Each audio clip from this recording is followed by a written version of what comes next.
2 Timóteo, capítulo de número 4, nós vamos ler do verso 1 ao verso 5.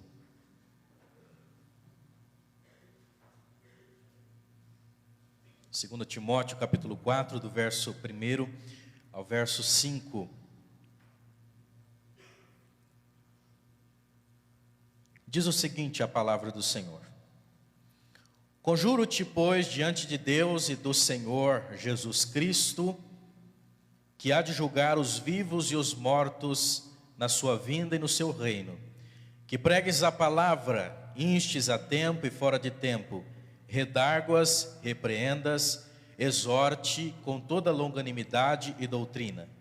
Porque virá tempo em que não sofrerão a sã doutrina, mas, tendo comichão nos ouvidos, amontoarão para si doutores, conforme suas próprias concupiscências, e desviarão os ouvidos da verdade, voltando às fábulas. Mas tu sê sóbrio em tudo, sofre as aflições, faze a obra de um evangelista, cumpre o teu ministério.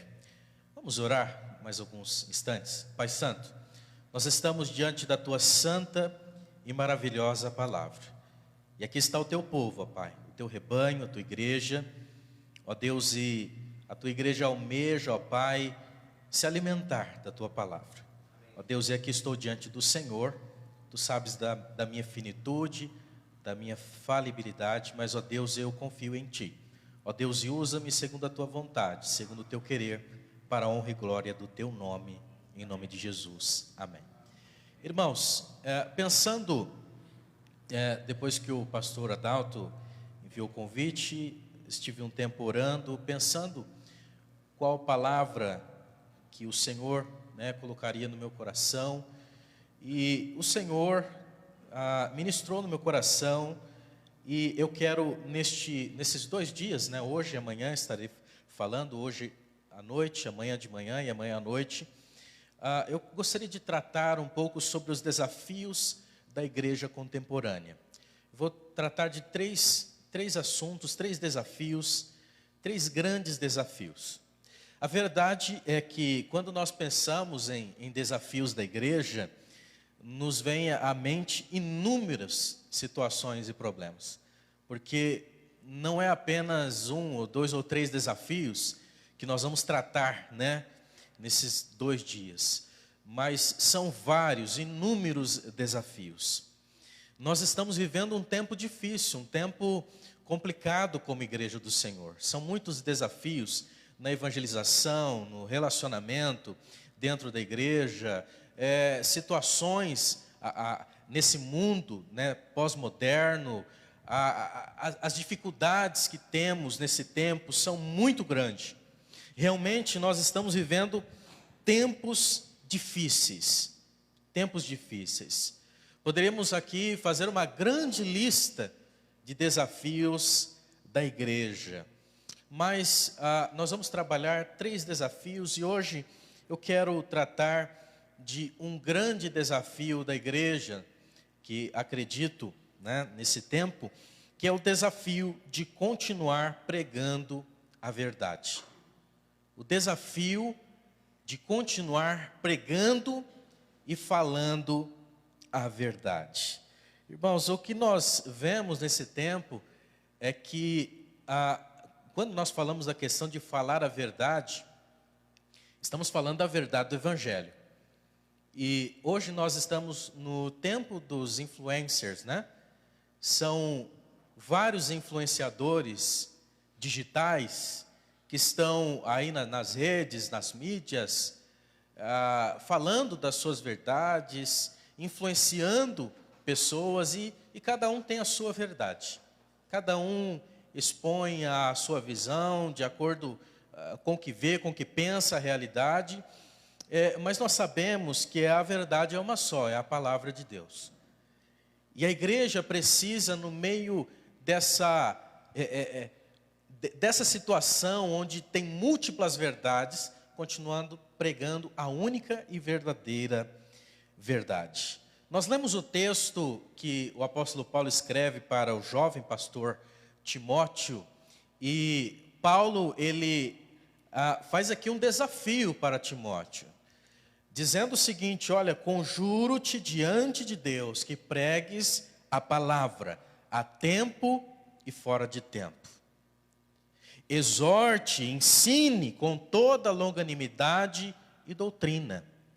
Porque, segundo Paulo, viria um tempo em que as pessoas não suportariam mais a sã doutrina, a palavra de Deus como ela é. E ajuntariam, segundo o que diz aqui, segundo comichão de ouvidos, segundo a vontade das pessoas, levantariam mestres segundo as suas próprias concupiscências, segundo os seus próprios desejos. E parece que nunca foi tão real para nós, né? Nesse tempo, tantos mestres, tantos líderes estão se levantando, falsos mestres, falsos doutores, pregando a verdade torcida, e a igreja sofre com isso. A igreja sofre, principalmente aqueles, né, que querem seguir a verdade como ela é. Às vezes as pessoas colocam, né, o grupo dos evangélicos coloca a gente tudo no mesmo lugar e acha que nós pensamos tudo da mesma forma, mas na verdade não. Porque nós estamos nesse tempo de mescla de verdades. E o jovem Timóteo tinha o desafio de pregar esta verdade no início do século, no início da igreja. E nós sabemos, estudando a história da igreja, que já no início surgiram várias heresias e problemas na igreja. E o jovem Timóteo estava sendo motivado aqui a continuar pregando a verdade, mesmo no meio de tantas heresias e modismos que estavam surgindo na igreja, né? Além das filosofias, das falsas filosofias que estavam surgindo no início da igreja. Meus irmãos, eu quero destacar aqui algumas verdades, então, sobre essa questão do desafio de continuar pregando a verdade. E, em primeiro lugar, eu quero dizer para os irmãos o que é a verdade. Em primeiro lugar, o que seria a verdade. Primeiro, para que nós pensemos um pouco o que é esse desafio de pregar a verdade, nós temos que pensar o que é a verdade para nós. E para nós definirmos a verdade, eu queria começar afirmando o que não é a verdade. O que não é a verdade. E, em primeiro lugar, a verdade para o cristão não está nas filosofias e ideologias desse mundo.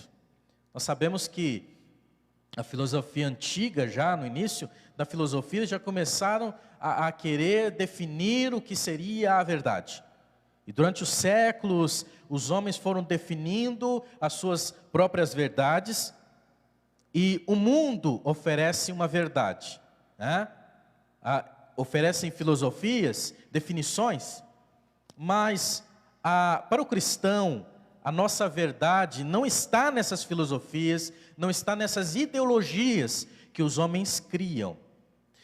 Eu quero citar um texto de Romanos, capítulo 1, verso 20 a 22, que diz: porque as suas coisas invisíveis, desde a criação do mundo, tanto o seu eterno poder como a sua divindade, se entendem e claramente se veem pelas coisas que estão criadas, para que eles fiquem inexcusáveis.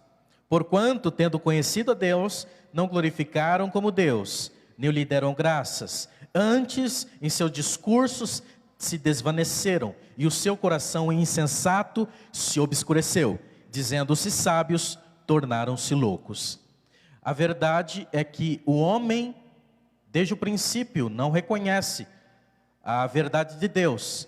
E segundo o apóstolo Paulo, aqui em Romanos capítulo 1, desde o princípio, através da criação, Deus tem manifestado a sua glória, o seu poder e a sua verdade.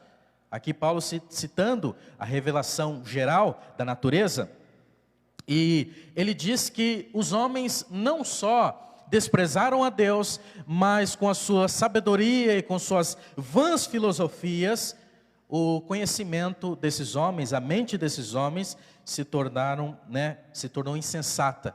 A mente dos homens se tornou insensata e se obscureceu. E dizendo-se sábios, se tornaram loucos. A verdade é que rejeitam a verdade de Deus. E dizendo-se tão sábios, se tornaram loucos, porque não reconhecem a verdade de Deus. O que Paulo está dizendo aqui, então, é que a nossa verdade não está fundamentada nas ideologias e no pensamento humano, filosófico humano, porque simplesmente esses homens se obscureceram e se perderam no meio do caminho. Meus irmãos, em segundo lugar, a verdade para o cristão, ela não é relativa. Jesus diz claramente em João 8,32, e conhecereis a verdade, e a verdade vos libertará. Jesus está dizendo, e conhecereis as verdades? Não. Ele diz, e conhecereis a verdade. Está no singular. É uma só verdade. E nós vivemos um tempo onde as pessoas disputam as suas verdades. Você tem a sua verdade e eu tenho a minha verdade. Mas o que nós entendemos é que para o cristão existe uma verdade só. E a verdade é absoluta. É uma única verdade.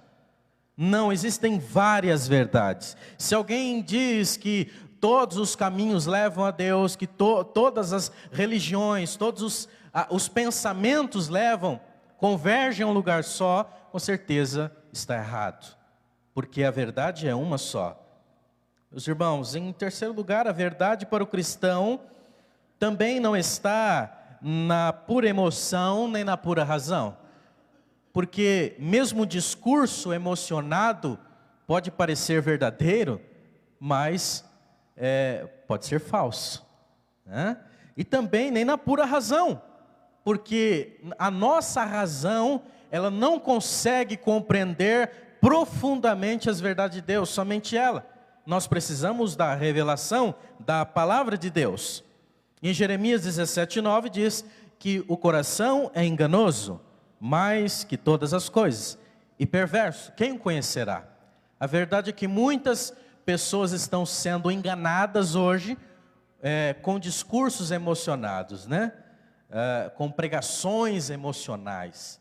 Aí aquilo parece mexe tanto com a emoção, mexe tanto com a pessoa, que ela acredita que aquilo é a verdade, mas ela está sendo totalmente enganada. Quantos líderes religiosos, quantos pastores não estão se levantando nesse tempo com quantos discursos emocionados e levando multidões a pensar, né, a ir nesse caminho, mas estão seguindo falsos mestres e falsos doutores. Meus irmãos, a verdade para o cristão é uma só. A verdade para o cristão é uma pessoa, é Cristo. Jesus diz em João 14,6, eu sou o caminho, a verdade e a vida, e ninguém vem ao Pai a não ser por mim. Eu sou o caminho, eu sou a verdade, eu sou a vida. Meus irmãos, Jesus é a verdade revelada por Deus, é a revelação perfeita de Deus. Meus irmãos, e para o cristão, Cristo é a verdade, a sua palavra é a verdade, e o prumo e a régua da verdade é a palavra de Deus. Em João 17, verso 17, na oração sacerdotal de Jesus, Jesus diz, santifica-os na tua verdade. E o que ele diz? A tua palavra é a verdade. Então nós cremos que Cristo é a verdade, e o prumo desta verdade, o que vai nos encaminhar nesta verdade, é a sua palavra. Meus irmãos, mas também a palavra de Deus deve ser interpretada devidamente, porque muitos estão usando a palavra para construir seus próprios conceitos, seus próprios posicionamentos. A palavra de Deus, né, deve ser interpretada devidamente, não é por novas revelações, não é por interpretações pessoais, né? Porque eu posso dar a minha própria interpretação para a Escritura, não posso fazer isso. Eu preciso interpretar conforme a Escritura está dizendo. É considerando toda a Escritura, interpretando-a devidamente. Como nós vimos aqui, desde o início do cristianismo, falsos mestres têm surgido e torcem verdades bíblicas que são claras, mas eles conseguem torcer, né? E as pessoas, por causa do pouco conhecimento, porque se aprofundam pouco na palavra de Deus, são enganadas facilmente. Paulo então ordena Timóteo a continuar pregando fielmente as verdades da Escritura. Pregue a palavra a tempo e fora de tempo. Meus irmãos, em segundo lugar, eu quero dizer que a igreja então, ela foi chamada para proclamar a verdade. Paulo, ele diz muito claramente: conjuro-te diante de Deus e do Senhor Jesus Cristo, que há de julgar os vivos e os mortos na sua vinda e no seu reino. Pregue a palavra. Veja que Paulo está desafiando a Timóteo, e ele está colocando uma responsabilidade. Como pastor, Timóteo precisava continuar pregando a verdade diante de Jesus, diante do Senhor que há de julgar os vivos e os mortos. Veja a grande responsabilidade. E a igreja, meus irmãos, ela foi confiada a maior missão de todas, que é pregar o evangelho a toda criatura. Pregar o evangelho. E pregar o evangelho significa expor e falar as verdades da palavra de Deus. Porém, hoje nós temos uma dificuldade nas pessoas no geral, porque eles acham que pregar o evangelho é pregar um amor raso, uma graça barata, né? Onde as pessoas vêm, seguem a Jesus, que é todo o amor, e com esse tipo de entendimento, eles acham que não precisam, não há necessidade de confrontar as pessoas. Porém, meus irmãos, o evangelho, ele constitui na palavra de Deus, e a palavra de Deus, ela confronta as pessoas, ela confronta o pecado, ela chama os pecadores ao arrependimento. Vocês se lembram muito bem da pregação de Pedro, depois que o Espírito Santo foi derramado, as pessoas foram até Pedro, e Pedro faz uma pregação ali expositiva, maravilhosa, e eles chegam então com o coração compungido, diz a palavra de Deus, e perguntam aos apóstolos, e Pedro responde, né? Responde da seguinte maneira: arrependei-vos, né? Crede no evangelho, né? E vocês receberão o dom do Espírito Santo. Irmãos, arrependei-vos. Como você vai falar do arrependimento sem falar do pecado? Sem falar que pecado é pecado. A igreja é chamada para confrontar o pecado. E há essa confusão. Hoje diz o seguinte: não, mas Deus é amor, né? É um amor, é um evangelho que aceita qualquer coisa. Você não pode falar, não pode confrontar, né? Que vai magoar, que vai ferir, né? Que vai chatear as pessoas. Você tem que aceitar as pessoas como elas são, né? Deus aceita as pessoas dessa maneira. Deus chama as pessoas como elas estão. Mas quando elas se apresentam diante de Deus, elas precisam apresentar o quê? Mudança. Deus nos chamou para a mudança. Deus nos chamou para o arrependimento. Deus nos chamou para a santificação. E o erro da igreja hoje é ter o medo de confrontar as pessoas, achando, não, nós temos que aceitar a todos do jeito que são, e ficar do jeito que são. Não é isso que a Escritura nos ensina. Hoje há essa confusão então, acham que em nome do amor, e esse amor com certeza não é de Deus, porque o amor de Deus é santo. Deus ama sim, mas o amor dele é em santidade, não é aceitando o pecado. Meus irmãos, a igreja, ela guarda a verdade, ela tem zelo pela verdade, e ela anuncia com intrepidez a verdade.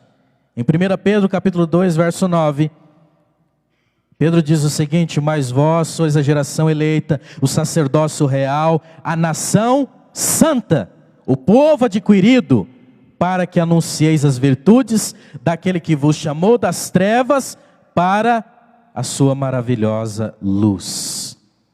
Povo santo, povo separado, povo remido. As nossas vestes foram lavadas com o sangue do Cordeiro, para vivermos uma nova vida. E Deus nos chamou, esse povo que é separado, um povo santo, para anunciar que Deus nos tira das trevas. Deus nos tira das trevas, Deus nos tira do pecado. Meus irmãos, é por isso que, em terceiro lugar, eu quero dizer aos irmãos que há o grande desafio de dizer a verdade. Há um grande desafio de dizer a verdade nos dias de hoje. E eu quero dizer, irmãos, que a igreja, ela tem que ter a coragem de dizer a verdade. Tem que ter a coragem. Mas, por vezes, por causa de algumas circunstâncias, ela deixa de dizer a verdade. Por causa de algumas situações, a igreja deixa de falar a verdade. E eu quero destacar alguns fatores que influenciam isso. Em primeiro lugar, a infidelidade doutrinária. Muitas igrejas deixaram de ser fiéis à sã doutrina. E por isso ficam flertando com modismos e movimentos. Muitas igrejas abandonaram a sã doutrina, a palavra de Deus. E o que está acontecendo, irmãos, é que o pragmatismo religioso substituiu a ortodoxia. E a maioria das igrejas estão querendo encher os seus templos, custe o que custar. Muitas igrejas estão dessa forma, flertando com o mundo. Flertando. Então, começam a abandonar a palavra de Deus, começam a abandonar as verdades da Escritura, para começar a fazer movimentos de todas as formas, aceitar tudo dentro da igreja, para que simplesmente o seu templo continue cheio e continue crescendo, mudando princípios que não podem ser mudados. E muitas igrejas estão assim hoje, porque tem medo de perder pessoas, né? Começam a flertar com esses modismos, com esses movimentos, né? Quer agradar as pessoas. E eu sempre, quando eu começo o culto na igreja, eu digo: irmãos, o culto é para Deus. O culto é para o Senhor. Nós estamos aqui como servos do Senhor para louvar a Ele. A glória é para Ele, o louvor é para Ele. Mesmo que você cante bonito, mesmo que você toque bonito, mesmo que você fale bonito, tudo que você está fazendo é para Ele, não é para você. E nós precisamos ter esse entendimento, que o culto é para o Senhor. E se o culto é para o Senhor, então não é qualquer coisa que Ele vai aceitar. Não é qualquer coisa que Deus aceita. E tem muitos cultos aí, que Deus, com certeza, né, não está participando mais. Porque é um culto para agradar as pessoas. É um culto que simplesmente virou show. Virou um show, virou um baile, menos culto. Muitas igrejas se tornaram apenas um negócio de fé e não é mais baluarte da verdade. Escondem a verdade, flertam com o pecado e aceitam qualquer coisa.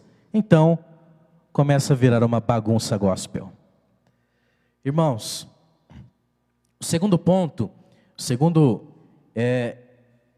fator que pode influenciar que a igreja pare de falar a verdade, é o medo de confrontar as pessoas e a sociedade. É o medo de confrontar.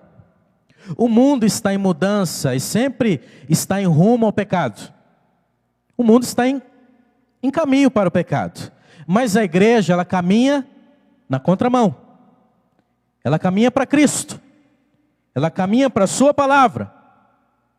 Mas, às vezes, por causa do medo de confrontar, a igreja se adequa à realidade. Não vamos falar não, para não ferir tal pessoa.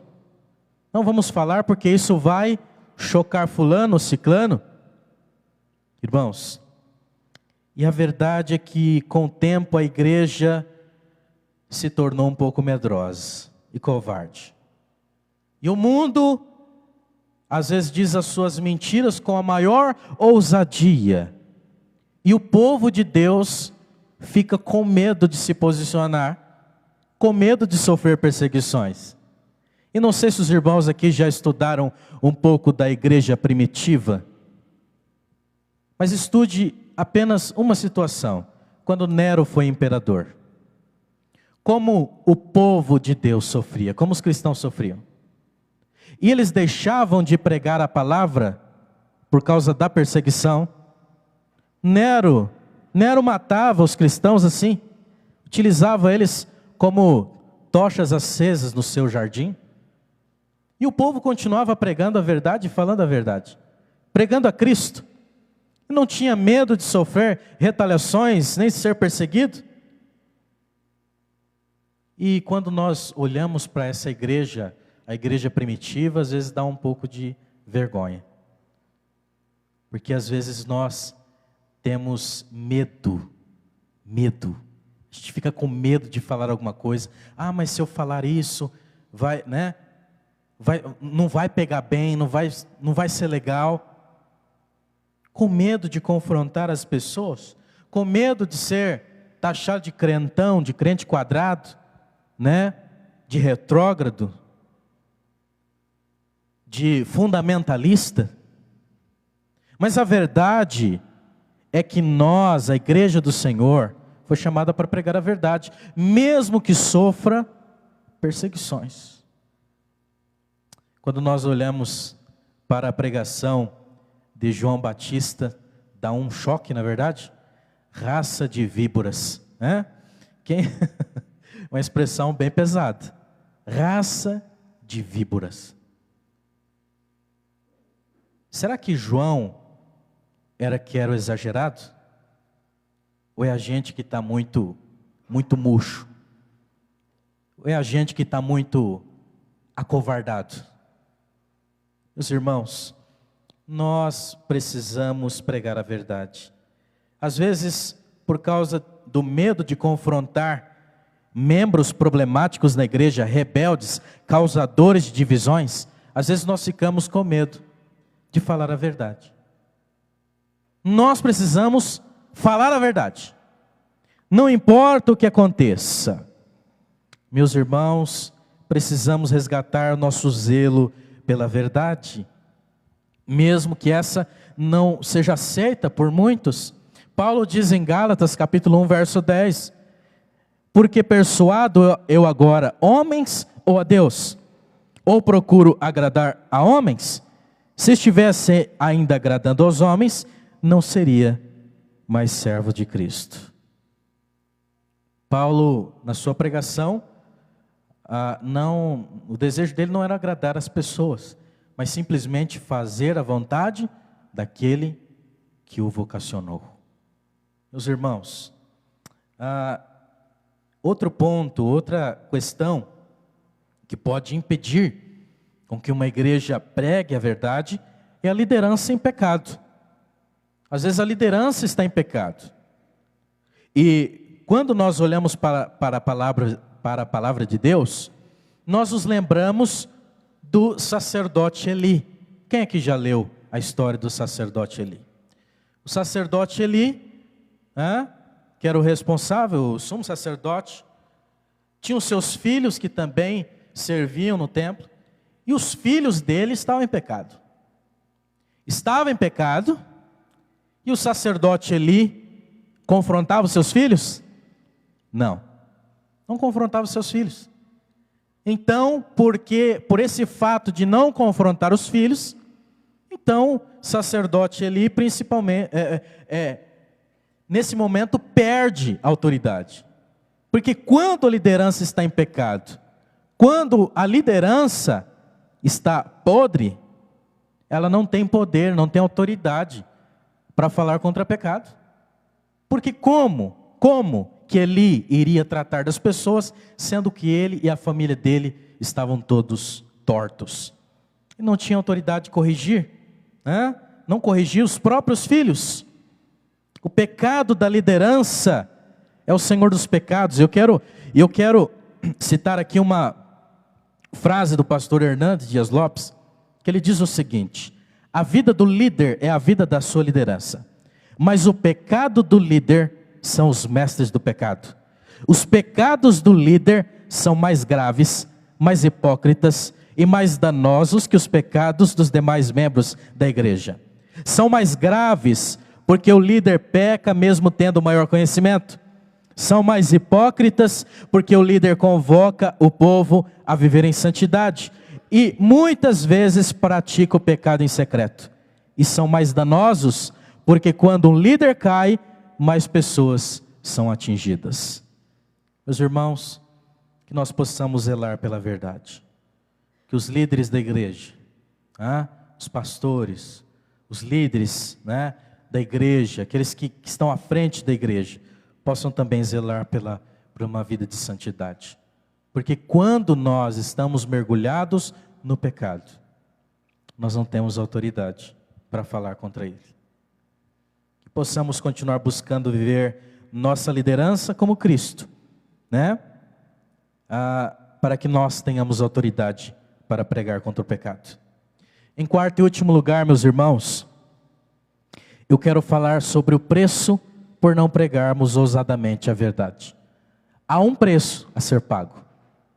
A Igreja Batista do Jardim Independência está aqui há 42 anos, pregando a verdade, acredito nisso. E a igreja precisa continuar pregando a verdade. Porque se não continuar pregando a verdade, há um preço alto. Há um preço alto por não falar a verdade. E eu quero citar um texto de Ezequiel capítulo 33, versos 7 a 9. Que diz o seguinte: a ti, pois, ó filho do homem, te constituí por atalaia sobre a casa de Israel. Tu, pois, as ouvirás a palavra da minha boca, e lhe anunciarás da minha parte. Se eu disser ao ímpio, ó ímpio, certamente morrerás, e tu não falares, para dissuadir ao ímpio do seu caminho, morrerá esse ímpio na sua iniquidade, porém o sangue eu requererei da tua mão.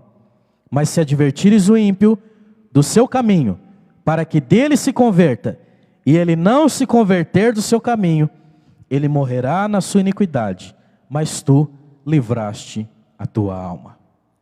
Veja, meus irmãos, que nós temos responsabilidades. E aqui Deus diz o seguinte para Ezequiel: eu te constituí por atalaia. O atalaia, ele tinha uma responsabilidade de alertar o povo quando vinha o perigo. E Deus diz o seguinte: eu coloquei você como atalaia, você tem que alertar, você tem que pregar, você tem que falar para o povo, com intrepidez. E se eu mandar você falar a verdade, você não falar, e essa pessoa morrer na sua iniquidade, eu vou requerer o sangue desta pessoa da tua mão. Irmãos, quanta responsabilidade da igreja. A responsabilidade da igreja de continuar pregando, vivendo a verdade. Porque Deus vai cobrar de nós. Deus vai cobrar de nós. Naquele dia, naquele grande dia, Deus vai cobrar das nossas mãos. Se nós falamos a verdade, ou se nós ficamos aí flertando com a mentira. Meus irmãos, que esta igreja continue zelando pela verdade, zelando pela palavra, custe o que custar, mesmo que haja perseguições, mesmo que haja retaliações. E veja no verso 5 do texto que nós lemos, Paulo diz: mas tu sê sóbrio em tudo, sofre as aflições, faze a obra de um evangelista, cumpre o teu ministério. Depois ele dizer o seguinte: olha, vai haver um tempo que as pessoas não suportarão mais a sã doutrina. Ele diz: olha, mas você continua, sofre as aflições, mesmo, que possamos passar por perseguições e dificuldades, por falar a verdade. Continue fazendo a tua obra, continue fazendo o teu trabalho como tem que ser feito. Faça a obra de um evangelista e cumpre o teu ministério. Que esta igreja continue zelando pela verdade, pregando a verdade, continue expondo as verdades da Escritura sem nenhum temor, porque é isso que Deus espera de nós. Gostaria de fazer uma oração junto com você.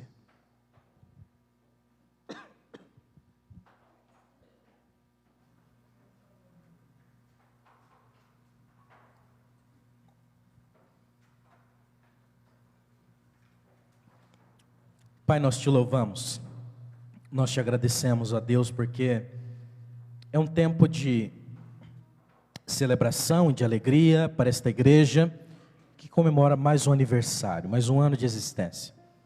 Ó Deus, e sabemos que nós estamos vivendo dias sombrios, dias, ó Pai, onde nós estamos em uma sociedade ímpia, longe de Deus, onde estão surgindo muitas falsas igrejas, falsos profetas, falsos líderes, pregando uma verdade torcida, igrejas que estão entrando em modismos, em movimentos que não se enquadram na tua palavra.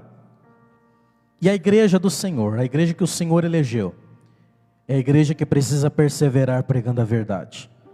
Mesmo que essa verdade venha confrontar, mesmo que essa verdade vá na contramão do mundo, mesmo que essa verdade não seja bem aceita diante das pessoas, nós precisamos continuar falando o que Deus deseja. Pai Santo, o Senhor plantou esta igreja aqui, o Senhor regou, ela cresceu e vai crescer muito mais para a honra e glória do teu nome. Mas, ó Deus, que ela possa continuar crescendo, fundamentada na tua palavra e baseada na Sagrada Escritura e na tua sã doutrina.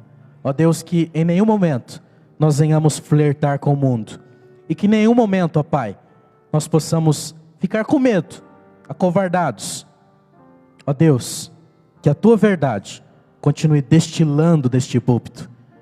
Continue usando o teu servo aqui, ó Pai, pastor Adalto, que ele continue pregando a tua sã doutrina, até, ó Pai, o dia que o Senhor nos chamar. Porque naquele dia, meu Deus, o Senhor vai cobrar das nossas mãos. O Senhor vai exigir de nós essa responsabilidade. O Senhor deu essa tarefa e nós precisamos cumpri-la. Pai Santo, muito obrigado por tudo. Continua abençoando esta igreja no nome de Jesus. Amém.